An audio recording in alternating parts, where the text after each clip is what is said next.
Devon लेरेट, जो कि एक आर्म रेसलर है। 2 साल तक एक ही बाजू को लगातार ट्रेन करने की वजह से उनकी उस बाजू का साइज दूसरी बाजू से बढ़ गया। हाउ?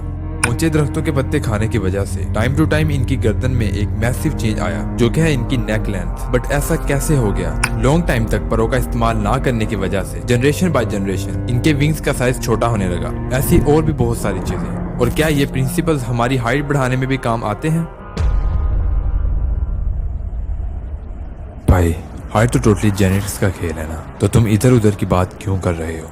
हाँ, ये जेनेटिक्स वाली बात से मैं 100% एग्री करता हूँ। बट आज साउथ कोरिया के एवरेज मेल की हाइट है 5'8" और नॉर्थ कोरिया के एवरेज मेल की हाइट है 5'4". लेकिन 1945 से पहले, जब दोनों मुल्क अभी डिवाइड नहीं हुए थे, इनकी एवरेज हाइट सेम थी। लेकिन डिवीजन के बाद सेम जेनेटिक्स के बावजूद इनकी हाइट में इतना डिफरेंस देखने को कैसे मिला? शॉकिंग चीज है ना, राइट? ये जरूरी नहीं है कि जो हाइट तुम्हारे पेरेंट्स की होगी वही हाइट तुम्हारी भी होगी। इसलिए मैंने एक लिस्ट बनाई है जिससे तुम्हें पता चलेगा कि क्या तुम हाइट बढ़ा सकते हो, कब तक बढ़ा सकते हो और कैसे बढ़ा सकते हो, बाय कवरिंग एवरीथिंग। और तुम्हें क्या पता कि तुम्हारी हाइट कितनी बढ़नी है? अगर 80% हाइट तुम्हारे जेनेटिक्स पर डिपेंड करती है, तो वो कौन से फैक्टर्स हैं जो तुम्हें मैक्सिमम हाइट पोटेंशियल तक पहुंचने से रोकते हैं? और वो 20% फैक्टर्स जो कि बोनस है तुम्हारी हाइट के लिए, जिससे तुम्हें क्लियर हो जाएगा क्या मिथ्स हैं और क्या ट्रूथ है, क्या चीजें एक्चुअली में वर्क करेंगी स्पेसिफिकली तुम्हारे लिए। And this list is very special for you, so this is gonna be a last video for you about height.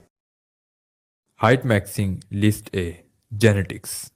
Height में जेनेटिक्स का बहुत बड़ा रोल होता है, लेकिन कुछ बॉडी प्रोसेस होते हैं जिससे तुम अपनी जेनेटिकल हाइट तक पहुंच सकते हो। तो अच्छे जेनेटिक्स होने के बावजूद भी तुम अपनी मैक्सिमम हाइट तक नहीं पहुंच सकते। अगर किसी वजह से ये प्रोसेस रुक गए, तो लिस्ट ए से तुम्हें ये जानने को मिलेगा कि ये चीजें कैसे वर्क करती हैं। इस लिस्ट में सबसे पहली चीज है ग्रोथ प्लेट्स। हमारी हर बोन्स के दरमियान में एक स्पेस होती है जहां कार्टिलेज प्रेजेंट होता है, जिसका काम है न्यू बोन सेल्स बनाना। जैसे जैसे सेल्स बनते जाते हैं, बोन्स की लेंथ बढ़ती जाती है। ड्यूरिंग प्यूबर्टी ये बोन सेल्स बहुत तेजी से बढ़ते हैं, इसलिए इस दौरान हाइट बहुत जल्दी बढ़ती है। जैसे जैसे हमारी एज बढ़ती रहती है, ये ग्रोथ प्लेट्स हार्ड होते रहते हैं, इवन क्लोज हो जाते हैं। तो जब ये ग्रोथ प्लेट्स क्लोज हो जाते हैं, तुम्हारे सेल्स बनना बंद हो जाते हैं और तुम्हारी हाइट बढ़ना भी बंद हो जाती है। तो हम ये कैसे जान सकते हैं कि क्या हमारी ग्रोथ प्लेट ओपन है या क्लोज है? कोई ऐसा स्पेसिफिक तरीका नहीं है जिससे हमें पता चल पाए क्या हमारी ग्रोथ प्लेट्स ओपन है या क्लोज। ये चीज टोटली तुम्हारे जेनेटिक्स पर डिपेंड करती है। किसी की 18 में लॉक हो सकती है, किसी की 20 में और किसी की 22 में।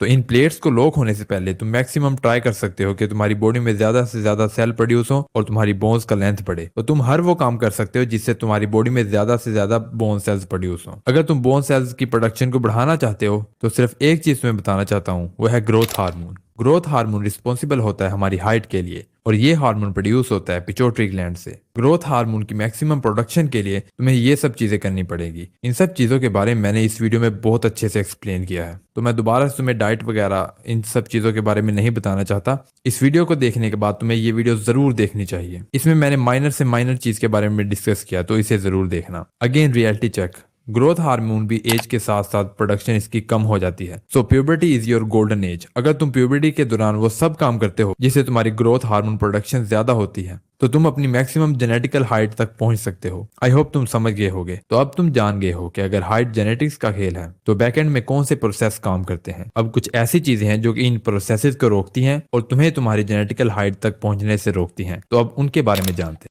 अगर तुम्हारी बॉडी में नॉर्मल रेंज से कम जीएच होगा, तो इसकी वजह से तुम्हारी bones, heart and muscles weak होंगे। तुम्हारा बॉडी फैट बहुत ज्यादा बढ़ जाएगा। ओवरऑल तुम्हारी प्यूबर्टी इफेक्ट होगी, और अगर तुम्हारी प्यूबर्टी इफेक्ट होगी, इसका मतलब है कि तुम्हारी हाइट इफेक्ट होगी। तो इस सूरत में तुम्हें किसी अच्छे से डॉक्टर के पास जाना है, जो कि तुम्हें पहले ही जाके दूध के डब्बे नहीं लिख देगा, जो कि अच्छे से फाइंड करने की कोशिश करेगा कि तुम्हारी बॉडी में कहाँ प्रॉब्लम है। क्या हार्मोन प्रोडक्शन सही तरह से नहीं हो रही, क्या तुम्हारे पिट्यूटरी ग्लैंड्स में कोई मसला है, या तुम्हारे थायराइड ग्लैंड्स में मसला है, या कोई और ही मसला है। इसके लिए वो डिफरेंट टेस्ट कर सकते हैं जिससे तुम्हारी एक्चुअल प्रॉब्लम का पता चलेगा, तो तुम उसे फिक्स करके अपनी हाइट को बढ़ा सकते हो। सो जेनेटिक्स वाले पार्ट से हमें सीखने को मिलता है, हमें ये नहीं पता है कि हमारी जेनेटिकली हाइट कितनी बढ़नी है। हमें जेनेटिकली हाइट तक पहुंचने के लिए ये प्रोसेस काम करते हैं। इन प्रोसेस में कोई प्रॉब्लम ना आए, इसीलिए ये काम करने जरूरी है। इन्हें जानने के लिए तुम इस वीडियो को देख लेना। हमें बस वो करना चाहिए जो चीज हमारे कंट्रोल में है, बजाय इसके कि हम